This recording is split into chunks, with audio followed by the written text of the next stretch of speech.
সমস্ত ইসলাম পছন্দের দলগুলো নাকি এক বাক্সে এখন তারা তো আলাদা পথে হাঁটছে, তো এটা ভালো, আমরা তো দেখলাম আর কি, দর্শক সারিতে ছিলাম। তারপরে সবচেয়ে দুর্ভাগ্য হচ্ছে এনসিপির একটা দল, হ্যাঁ, যারা একটা মধ্যপন্থা হিসাবে আমরা আশা করি, তারা বলেছো সেটা, তারা গিয়ে শেষ পর্যন্ত একটা রাজাকার আলবদর আল শামসের কোলে গিয়ে উঠলো। এটা তো একেবারেই আমাদেরকে হতাশ করে এটা কি এনসিপির চরিত্র প্রকাশ করলো কিনা? একদম।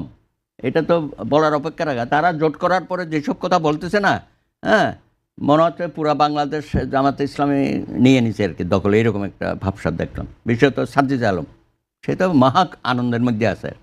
তো যাই হোক, এটা ভোটের পরে আমরা বুঝবো হিসাব নিকাশটা। তো আমাদের তরুণরা, যাদেরকে আমরা বলি অগ্রবাহিনী এই আন্দোলনে, তারা একটা রাজনৈতিক দল করেছে, তখন আমরা এটা বিরোধিতা করেছিলাম। আমরা প্রধান উপদেষ্টা সমালোচনা করেছে, তরুণদের একটা দল থাকা দরকার, উনি আহ্বান করেছে তোমরা একটা দল করো। এটাও এই কাজটা উনি ভালো করে নাই। এমন হইতে পারে যে উনি একটা চেষ্টা করেছিল, উনি আর কি কি খারাপ কাজ করলেন? 111-এর সময় নিজে একটা দল করার চেষ্টা করেছিল, সেটা পারে নাই, পরে ওখান থেকে তো সরে গেলেন। এখন এদেরকে দিয়ে একটা কিছু করার চেষ্টা করেছিল, তো সেটা তো উনি লাগাম টেনে রাখতে পারলো না। হ্যাঁ, উনি কি, ওনার ইঙ্গিতে কি এই কাজটা হইলো, এটা এখন আমরা সন্দেহ প্রকাশ করছি যে জামাতের হাতকে শক্তিশালী করার জন্য এনসিপিকে ওখানে পাঠালো কিনা। দেখেন 30 সিট তারা পাইছে, তো বাকি সিটে তো তারা জামাতের পক্ষে কাজ করতে হবে। তাহলে জামাতকে শক্তিশালী করার পক্ষে, যেটা আমরা বলছিলাম যে কেউ কেউ প্রচ্ছন্নভাবে এই জঙ্গি গোষ্ঠীকে ইয়ে দিচ্ছে, মদত দিচ্ছে, সেটা একটা হইতে পারে। আরেকটা দেখো, জামাতে ইসলামী মনে করতেছে তারা নেক্সট, হ্যাঁ, সংখ্যাগরিষ্ঠ পেয়ে তারা সরকার গঠন করবে। আমি তো মনে করি এটা আকাশচুম্বী স্বপ্ন আর কি তাদের। এই বাংলাদেশে এই পরিস্থিতিতেও জামাতে ইসলামী সরকার গঠন করার মতো কোনো উপাদান এখানে নাই। তারা যতই হাঁকডাক করুক, হ্যাঁ, তৃণমূলও তাদের সেরকম কোনো ভোটার নেই। যারা নেতা তারাই কর্মী, তারাই ভোটার, এটাই আমরা দেখে আসছি। মিরাকেল যদি কিছু না হয় এবং সরকারের যদি কোনো মদত এখানে না থাকে, বিশেষ করে নির্বাচন কমে, আরে ভাই একটা পোস্টাল ব্যালট তোমরা ঠিকমতো করতে পারলা না, হ্যাঁ, ধানের ইয়েকে প্রতীকটাকে একেবারে মাঝপথে ভাজের মধ্যে ঢুকাই দিলা, এটা হইতে পারে? বলে যে অ্যালফাবেটিক্যাল করছে। অ্যালফাবেটিক্যালি হইলে দাঁড়িপাল্লা আর ধান তো কাছাকাছি থাকার কথা। কী ধরনের অ্যালফাবেটিক্যালি করছে সেটা তো আমরা বুঝতেছি না। যাই হোক, বিএনপি শেষ পর্যন্ত এটা বুঝেছে, ধন্যবাদ, তারা এটা অবজেকশন দিয়েছে এবং বলেছে যে প্রয়োজনে তারা প্রার্থী নাম দিয়ে সেটা যেন পাঠানো হয়। তো এখানে নানান রকমের ষড়যন্ত্র হবে। নির্বাচনকে, একটা হচ্ছে টোটাল নির্বাচন ভণ্ডুল করে দেওয়া, হ্যাঁ, অন্য কোনো শক্তির পক্ষে কাজ করা, সেখানে তো পলাতক যারা আছে তারাও ইন্ধন দিচ্ছে। আরেকটা হচ্ছে রাষ্ট্রটা যাতে সঠিক জায়গায় না থাকে, হ্যাঁ, সঠিক ধারায় থাকলে পরে অনেকেরই রাজনীতি করা চলবে না এখানে। সেই কারণে আমি মনে করি যে ওনারা লাফালাফি করুক, আমরা ওইটা নিয়ে খুব বেশি তাদের হিংসাত্মক কার্যকলাপের দিকে আমরাও যাব না, কিন্তু সুষ্ঠুভাবে মানুষ যাতে ভোটের দিকে যায় এই প্রচারণাটা আমাদের চালাতে হবে। এবং তারা যে এই যে জনাব তারেক রহমান সাহেবের সরকারে চলে যায়, আমরা তো আর গৃহপালিত বিরোধী দল তো রাখতে চাই না, তাই না? সেটা তো দেশের জন্য ভালো না। আর বিরোধী দলকে অ্যাকোমোডেট করার জন্য এবার সংস্কারের মধ্যে অনেক কিছুই আছে। ডেপুটি স্পিকার পাবে, তারপর গুরুত্বপূর্ণ কমিটিগুলোতে তারা চেয়ারম্যানশিপ পাবে, অ্যান্ড সো অন, অনেক কিছুই পাবে। তো সেই কারণে আমার মনে হয় এইসব না করে যার যার মতো করে যার যার দলীয় প্রতীক নিয়ে আমরা নির্বাচনে থাকে, শান্তি শৃঙ্খলার অবনতি যেন না হয়। আর পাল্টাপাল্টি যে অভিযোগগুলো শুরু হয়ে গেছে, জনাব তারেক রহমান তার এলাকায় যাবে, এখানে কি দোষণীয় ছিল? ওনারা গিয়ে অবজেকশন দিছে, ইলেকশন কমিশনও বলতে যে না, সুতরাং তারা তাদের মতো করবে, আর অন্য কেউ করলে সেখানে গিয়ে বারবার অবজেকশন দেবে, এটা তো কোনো ভালো ইয়ে না, বিহেভিয়ার আমরা পাচ্ছি না তাদের মধ্যে। তো এখন হচ্ছে আর তো কাউন্টিং ডেজ, এখন কি বলবেন, হ্যাঁ, আর তো 26-27 দিন আছে বোধহয়। তো আমরা একটু সবাই সহনীয় হই এবং কারো প্রতি আমি যেটা বলেছি কোনো বিদ্বেষ যেন আমরা না ছড়াই, এবং জোট হবে, জোট ভাঙবে, হ্যাঁ। আর একসময় কি দেখেছিলাম আমি, এই বেগম জিয়া যখন 27 নম্বরে অফিস, তখন দেখতাম যে কেউ কেউ 27 নম্বরে গিয়ে দেখা করতো, ওখান থেকে বেরিয়ে আবার 32 নম্বরে দেখা করতো। এগুলো চোখের সামনে তো আমরা দেখেছি। তো এইসব অপসংস্কৃতি এখান থেকে আমাদের বেরোতে হবে। আশা করি এখন এটা হবে না যে আমরা একবার গুলশানে যাব, আরেকবার ওই ইয়েতে যাবো, মগবাজারে যাব, এটা যেন আর না হয়। অনেক হয়েছে, আমাদের মধ্যেও কেউ কেউ উচ্চাকাঙ্ক্ষী লোকজন আছে, তারাও তো এদের সাথে বসে সলা পরামর্শ করেছে, ইসলাম দলগুলোর সাথে বসে নাই, আমাদের সাথে যারা আছে। আবার এর মধ্যে 3টা দল একটা ইয়ে করেছিল, এনসিপি, রাষ্ট্র সংস্কার, এবি পার্টি, সেটা আবার ভেঙে গেল। আর এবি পার্টির যিনি চেয়ারম্যান মঞ্জু, উনি বলল যে আমি জামাতের সাথে গিয়ে ভুল করেছি, আমাকে ক্ষমা উনি করে তো জামাতেরই লোক ছিলেন। হ্যাঁ হ্যাঁ, ছাত্র শিবিরের প্রেসিডেন্ট ছিল উনি। প্রকাশ্যে বলছে যে আমাদের আপনারা ক্ষমা করবেন। তো জনগণ মানে হাউস বলছে যে না, ক্ষমা করা যাবে না, বলে যে না, ক্ষমা চাইলে ক্ষমা করতে হয়। উনি ধর্মীয় দৃষ্টিকোণ থেকে বলে এইসব প্রবলেম আছে। শেষ পর্যায়ে আর কি শেষ করতে চাই মঞ্জুরুল ইসলাম আপনাকে দিয়েই, যে এই যে জামাতের লম্ফঝম্প, এটি কি একটি শক্তিশালী বিরোধী দল হিসেবে জানান দেওয়ার জন্য, নাকি আসলে তারা ক্ষমতায় যেতে চান? শোনেন, ক্ষমতা, ইলেকশন তো সামনে, এখন ইলেকশন সামনে থাকা অবস্থায় ক্ষমতা যাওয়ার মতো তাদের বাস্তবতা আছে, বাস্তবতা ইলেকশন সামনে থাকলে সবাই ক্ষমতা যেতে চায়, কেউ তো আর ফেল করতে চায় না, কেউ তো আর ক্ষমতার বাইরে থাকতে চায় না। তো সে কারণে সবাই ক্ষমতায় যেতে চায়, আমরাও চাই সবাই ক্ষমতায় থেকে এই যে গণতান্ত্রিক যে স্পিরিট, এই স্পিরিটটার মধ্যে দেশটা থাকুক। দাদার সাথে আমি একটু অ্যাড করতে চাই যে এনসিপির যে অবস্থাটা, আমি এনসিপির মূল্যায়নটা করতে চাই এইভাবে যে এনসিপি 24-এর গণ অভ্যুত্থানের পরে এনসিপির গঠনের আগে এনসিপি নেতাদের মূল্য ছিল 100-র মধ্যে তারা 125, 130 পাওয়ার মতো অবস্থায় ছিল। এখন তারা নিজেরা সেই দাম কমিয়ে 100-র মধ্যে তারা 30 এসে লক করে দিল। তার মানে তারা এখন ফেল মার্কের নিচে আছে, কিন্তু মানে পাস মার্কের নিচে আছে। আমরা 33 হলে তো পাস মার্ক, তারা কিন্তু 30-তে চলে আসছে, তারা কিন্তু এখন ফেল অবস্থায় আছে।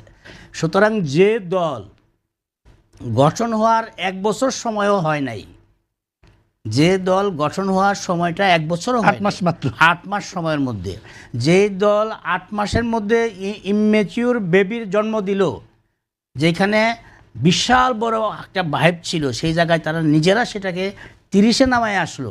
নির্বাচনের পরে এইটার অবস্থান কোথায় যাবে সেটা আল্লাহ জানে আর এনসিপির নেতারা জানে, এর মাঝখানে আর কেউ জানে বলে আমার মনে হয় না। তবে আমি আশা করি, সবার শুভকামনা করি, মঙ্গল কামনা করি, অন্তত আর যাই হোক কোনো উসিলায় যেন গণতন্ত্রটা নষ্ট না হয়, কোনো উসিলায় যেন নির্বাচনটা বন্ডল না হয়। যেই মানুষটা রাস্তায় আমাদেরকে দেখলে জিজ্ঞেস করে ভাই সবই তো ঠিক আছে কিন্তু ইলেকশনটা কি হবে, এই প্রশ্নটা যাতে মানুষের মধ্যে আর না থাকে, সেই প্রত্যাশা আমরা রাখতে চাই। আমরাও ইলেকশন চেয়েছিলাম ডিসেম্বরে, উনি এই ইলেকশনটাকে টানতে টানতে ফেব্রুয়ারি পর্যন্ত নিয়ে গেল। মন্দের ভালো, দেশে একটা ইলেকশন হচ্ছে, এখনও মানুষ প্রশ্ন করে আদৌ ভাই হবে। তো সেখানে আমরা বলি যে ইলেকশন হবে, কিন্তু ইলেকশনকে গ্রহণযোগ্যতা করার জন্য, সেটার জন্য যেসব আনুষঙ্গিক বিষয়গুলো আছে সেগুলো তো সরকার বারবার ব্যর্থ হয়ে যাচ্ছে। ইলেকশন কমিশনের তো বিশাল দায়িত্ব, ইলেকশন কমিশনটা থামাচ্ছে না কেন? উনি যেটা আচরণবিধির কথা বলল, সংসদ নির্বাচনের প্রার্থীদের ব্যাপারে আচরণবিধি হয়েছে, হ্যাঁ বা না ভোটের ব্যাপারে কোনো আচরণবিধি হয়নি। এটা তো বিরাট একটা ঘাটতি রয়ে গেল আমাদের, এবং সরকারও এটার সাথে তাল মিলিয়ে চলতেছে। এবং যেভাবে মাঠে নামিয়ে দিয়েছে ডক্টর রিয়াজ সহ সবাই এখন জেলায় জেলায় ঘুরে বেড়াচ্ছে, ডিসিএসপিদের নিয়ে। এবং হাবটের সুফল কি কুফল না না, কি কিন্তু বলা হচ্ছে? এটা তো করা উচিত এদের জন্য। না ভোট দিলে কি হবে সেটা কিন্তু বলা হচ্ছে না। সেটাই তো, হ্যাঁ ভোটের পক্ষেই তারা জোয়ার তোলার চেষ্টা করতেছে। তার সাথে তো জামাত ইসলামী, এনসিপি তো সইও করে নাই, তাই না? জুলাই সনদে সইও করে নাই, উনি নাকি গাড়ি বহর বের করবে। তো এগুলো তো কিছুটা সরকার প্রমোটেড মনে হয় আর কি। তো আমাদের কথা হচ্ছে ভাই, বহুদিনের একটা আকাঙ্ক্ষিত নির্বাচন হচ্ছে, অধিকাংশ দল এই ইলেকশনে পার্টিসিপেট করছে, 22 তারিখের পরে একটা উৎসবমুখর পরিবেশ চলে আসবে। তো সেটা আপনি গণভোটটাকে বিতর্কিত করার জন্য কেন অন্য পন্থা অবলম্বন করতেন? সেটাকেও নির্বাচনী প্রচারণার মধ্যে করতে দেন। রাজনৈতিক দলগুলো তো বলেছে যারা হ্যাঁ ভোটের পক্ষে থাকবে তারাও বলতেছে, আবার কেউ কেউ যদি না ভোটের পক্ষে থাকে তারাও বলবে। যেমন বামপন্থী দলগুলো তো তারা একটা স্ট্যান্ড নিয়েছে যে তারা এই গণভোটের পক্ষে না, হয়তো তারা না ভোটের পক্ষে থাকবে, যেহেতু অধিকাংশ দাবি দাবা তাদের এইটা আসে না জুলাই সনদে। কিন্তু আমরা যারা সই করেছি আমাদের তো একটা কমিটমেন্ট, তাই না? সই যদি নাও করতাম তবু তো আমরা রাষ্ট্র সংস্কার, সংবিধান সংস্কার বা প্রশাসনিক সংস্কার, নির্বাচন কমিশন সংস্কার, সো অন, এগুলো তো আমরা করতে চাই। তার মধ্যে আমরা আরও বলেছিলাম যে রাজনৈতিক দলগুলোর সংস্কার প্রয়োজন আছে। এখন দেবপ্রিয় ভট্টাচার্যতে উনি অনেক বড় প্ল্যাটফর্ম, ওনার শুধু তো ইয়ে না, সিপিডি না, উনি তো এই প্ল্যাটফর্ম করেছে, নাগরিক প্ল্যাটফর্ম করেছে ইত্যাদি, তো ওখানে তো আমাদেরও রাখে যায়। কিন্তু আমার কথা হচ্ছে রাজনীতি নির্বাচনটাকে প্রশ্নবিদ্ধ করার জন্য আমাদের এখন নেতিবাচকতা না বলাই ভালো। বরঞ্চ যেখানে যেখানে ঘাটতি আছে, আমার ভাই যেভাবে বললেন, এই ঘাটতিগুলো আমরা তুলে ধরি যে তোমরা খুব দ্রুততম সময়ে নিজেকে সংশোধন করো, না হলে কি একটা বিশাল আবার জাতির সামনে একটা বিপর্যয় সৃষ্টি হয়ে যাবে, তাই না? কোনো ধরনের যদি হাঁকে জিতানোর জন্য রাষ্ট্রের সমস্ত মেশিনারিজগুলো যদি কাজে নেমে যায়, তাহলে তো জনগণ ভাববে যে পুরা রাষ্ট্র এক পক্ষে চলে গেছে। সুতরাং এখানে নিরপেক্ষতা হারিয়ে যাচ্ছে। আমার মনে হয় আর সময় নষ্ট না করিয়া যারা নীতি নির্ধারক আছে সরকারের, এই ব্যাপারে একটা কঠিন সিদ্ধান্ত 2 দিনের মধ্যে আমাদেরকে দিতে হবে। তা না হলে কিন্তু ওই ভোটটাও বিতর্কিত হয়ে যেতে পারে, যেটা আমরা চাই না। তাইলে আমি বলবো, যারা বাংলাদেশে গণতান্ত্রিক প্রক্রিয়াকে ব্যাঘাত সৃষ্টি করতে চায়, দেশে এবং বিদেশে বসে যারা ষড়যন্ত্র করতে চায়, তাহলে তো আপনারাও একই কাজ করতেছেন।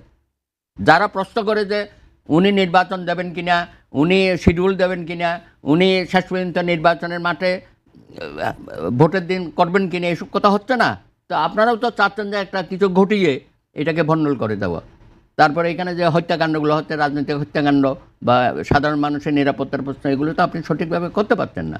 যদিও আমরা বলছি যে একটা স্থিতিশীল পরিস্থিতি ইমিডিয়েটলি করা দরকার, যাতে মানুষ নির্বিঘ্নে ভোট কেন্দ্রে যেতে পারে এবং ভোট কেন্দ্র থেকে নিরাপদে বাড়ি ফিরতে পারে, এই ব্যবস্থাটা তো করতে হবে। তো এইখানে বিভিন্ন রাজনৈতিক দলের হয়তো নানা রকম, আমি বলবো, দুরভিসন্ধি থাকতে পারে। কেউ কেউ এটাকে নির্বাচনের দিন পর্যন্ত বিতর্কিত করার জন্য নানানভাবে চেষ্টা করবে আর কি। এবং যারা চায় যে এই গণতান্ত্রিক প্রক্রিয়াটাকে যদি তারা থামিয়ে দিতে পারে, তাইলে হয়তো কিছু অপশক্তির এখানে তাদের একটা সুবিধাজনক অবস্থা হবে। তবে দেবপ্রিয়বাবু একটা কথা বলেছে যে সরকার যেসব প্রতিশ্রুতি দিয়েছিল একটা আরেকটা কথা বলেছেন যে সরকার ক্ষুদ্র উগ্র গোষ্ঠীর হাতে পরিচালিত। আমি একটু ওই পয়েন্টে যাচ্ছি, ওইটার সাথে আমরা একমত যে এই সরকারের কাছ থেকে আমরা একটা উদার গণতান্ত্রিক মানবিক বাংলাদেশ চেয়েছিলাম, যার ধারাবাহিকতায় আগামী সরকারগুলো তারা এই ক্ষুদ্র উগ্র শক্তি কারা আপনার কাছে, সেটা তো আর বলার অপেক্ষা রাখে না। যারা আপনাদের মিডিয়া হাউস আক্রমণ করে, জ্বালিয়ে দেয়, পুড়িয়ে দেয়, সাংস্কৃতিক সংগঠনগুলোর উপর আক্রমণ করে, আমাদের টিচারদেরকে অপমান করে, ব্যবসায়ীদেরকে নানান জায়গায় হয়রানি করে, তাই না? যারা পুরা বাংলাদেশটার মধ্যে আবার একটা অস্থিরতা সৃষ্টি করে, তারা তাদের যে এই যে তালেবানের সাথে দেখা করে আসছে মামুনুল হকরা, আবার শুনলাম গোপনে ওখান থেকে নেতারাই। আমরা তো এটা চাই না। বাংলাদেশকে তো কখনো তালেবান রাষ্ট্র করা যাবে না। এই দেশের মানুষ তো এটা পছন্দ করেন, ধর্মপ্রাণ মানুষ, তারা কিন্তু এই উগ্রতাকে পছন্দ করেন। সেই জায়গায় তো আমাদেরকে একটু সবাইকে, আমি মনে করি যে আমাদের যে শক্তিটা আছে তাদেরও একটু ঐক্য মতের ভিত্তিতে আমাদেরকে অগ্রসর হওয়া দরকার। আমাদের হিংসা বিদ্বেষ এবং আমাদের কথাবার্তার মধ্যে যেন কোনো ধরনের অসহিষ্ণুতার ছাপটা আপনারা না পড়ে। এই যে আসন 8, সেখানে দেখেছেন কয়েকজন প্রার্থী যে ভাষায় এবং যেভাবে প্রতিপক্ষকে কথাবার্তা বলতেছে। আরে ভাই, নির্বাচনে প্রতিপক্ষ থাকবে, কিন্তু তোমাদের কথাবার্তা মনে হয় তুমি শত্রুর সাথে যেন লড়াই করতেছো। আমরা তো এটা চাই না।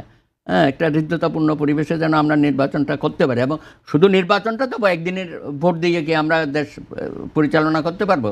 সুতরাং আমাদের রাজনৈতিক সংস্কৃতি, পরমত সহিষ্ণুতা, এই বিষয়গুলো আমাদেরকে এখন প্রত্যেক দিন বলতে হবে। আমরা 90-এ একবার বলেছিলাম, কিন্তু দুর্ভাগ্য আমাদের 90-এর পরে আমরা সেটা ধারাবাহিকতা রাখতে পারি না। এইবারও যদি আমরা ফেল করি, তাহলে আমরা কার কাছে জবাব দেব? আমাদের ছেলেমেয়েরা তো এই 52 সাল থেকে রক্ত দিয়ে যাচ্ছে, সর্বশেষ 24-এর জুলাই অভ্যুত্থানে রক্ত দিয়েছে সেই তরুণরা। তো এখন আমরা যদি বিপদগামী করে ফেলি এইসব তরুণদের, তাহলে আমাদের ভবিষ্যৎ তো, আমি তো অন্ধকার ছাড়া কিছু দেখি না। তবে আমি আশাবাদী, কোনো অপশক্তি বাংলাদেশকে পেছনের দিকে টেনে নিতে পারবে না, সেই ব্যাপারে আমার একটা প্রত্যাশা আছে। জনাব একে মঞ্জুর ইসলাম, আপনার কাছে প্রশ্নটা হচ্ছে যে ক্ষুদ্র উগ্রগোষ্ঠীর সঙ্গে সরকারের বা ইন্টিরিমের প্রেমের রসায়নটা কি? প্রেম করার জন্য কোনো রসায়ন লাগে না। প্রেমের সংজ্ঞাটা হলো, চোখ যারে ভালো লাগে তারে প্রেম, তার সাথেই প্রেম করে। কিন্তু চোখের প্রেমটা মনের প্রেমের যখন একত্রিত হয়, তখন প্রেমটা গভীর হয়। এখন এইখানে যারা আছে, উগ্র সাম্প্রদায়িক গোষ্ঠী বলি আর উগ্র ক্ষুদ্র গোষ্ঠী বলি, সবার উদ্দেশ্য কিন্তু একটাই, দেশটাকে অশান্তিতে রাখা। এই দেশটা যাতে কখনো শান্তিতে না থাকে। কারণ দেশটা যদি শান্তিতে থাকে, তখন আমাদের 71-এর দেশটা স্বাধীন করা যে সঠিক সিদ্ধান্ত ছিল, দেশটা শান্তিতে থাকলে সেটা এস্টাবলিশড হয়। এই দেশের 7.5 কোটি মানুষ যখন ছিল, 7.5 কোটির মধ্যে প্রায় সবাই 1%ও হবে না, প্রায় 99.9% এরকম সংখ্যায় হবে যারা মুক্তিযুদ্ধ সমর্থন করেছে, মুক্তিযুদ্ধের পক্ষে ছিল, মুক্তিযুদ্ধে অংশগ্রহণ করেছে। তো এই মানুষগুলো যাতে ভালো না থাকে, এই দেশের মানুষ 7.5 কোটি মানুষ থেকে আজকে প্রায় 20 কোটি মানুষ, তারই তো ধারাবাহিকতা। এই 20 কোটি মানুষ যাতে ভালো না থাকে, সে কারণে এই দেশটাকে অশান্ত তৈরি করার জন্য এই গোষ্ঠী ততক্ষণ পর্যন্ত সুস্থ হবে না যতক্ষণ পর্যন্ত না এই দেশ স্বাধীন হয়েছে এইটা যতক্ষণ পর্যন্ত মানতে না পারবে, ততক্ষণ পর্যন্ত এই দেশে শান্তি আসবে না, এবং এই ক্ষুদ্র গোষ্ঠী ততক্ষণ পর্যন্ত ঠান্ডা হবে না। ক্ষুদ্র গোষ্ঠী এই দেশকে মেনে নিতে হবে, ক্ষুদ্র গোষ্ঠী এই জনগোষ্ঠীকে মেনে নিতে হবে, ক্ষুদ্র গোষ্ঠী 71-এর পরাজয়কে মেনে নিতে হবে, ক্ষুদ্র গোষ্ঠী এই দেশের স্বাধীনতা এবং পতাকাকে মেনে নিতে হবে। যতক্ষণ না পারবে ততক্ষণ ক্ষুদ্র ক্ষুদ্র গোষ্ঠীর জন্ম হবে। আপনাকে স্যার একটা প্রশ্ন, আপনি বলেছিলেন যে দিনের ভোট রাতে হয়েছে, এবারও তেমনটি আশঙ্কা করছেন ব্রাহ্মণবাড়িয়া 2 আসনের স্বতন্ত্র প্রার্থী ব্যারিস্টার রুমিন ফারহানা। তিনি বলছেন যে তার কাছে তথ্য এসেছে কিছু সেন্টারে আগের রাতেই সিল মেরে রাখার চিন্তা করছে কেউ কেউ। এটা বোধহয় ঠিক হবে না, কারণ এবার নির্বাচন চাইলেও দিনের ভোট রাতে করা যাবে না। কারণ প্রার্থীর এমন অভিযোগকে প্রার্থী অভিযোগ করতেই পারে, প্রার্থী ইলেকশনের হওয়ার আগ পর্যন্ত, রেজাল্ট হওয়ার আগ পর্যন্ত। আপনি ধরেন এই যে রুমিন ফারহানার যেই বক্তব্যটা আপনি উদ্ধৃত করলেন, তারই আজকের দিনের এই নোটটা রেখে দেন, কোনো ধরে নেন